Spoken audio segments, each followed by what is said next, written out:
আকস্মিকভাবে দেশের আবহাওয়ায় আমূল পরিবর্তন। আজ দেশ জুড়ে ভয়াবহ দুর্যোগের সমূহ সম্ভাবনা রয়েছে। দেশের সব পুলিশ স্টেশনকে 10 নম্বর মহাবিপদ সংকেত দেখাতে বলা হয়েছে। গতিবেগ আজ অস্বাভাবিক রকম ভয়ঙ্কর। সমগ্র দেশবাসীকে তাই আজ যে যেখানে অবস্থান করছেন সেখানেই অবস্থান করতে অনুরোধ জানানো যাচ্ছে।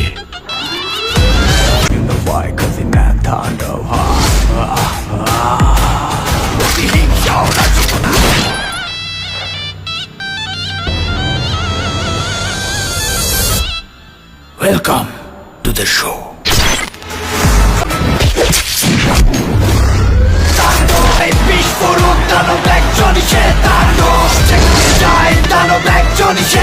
Cut.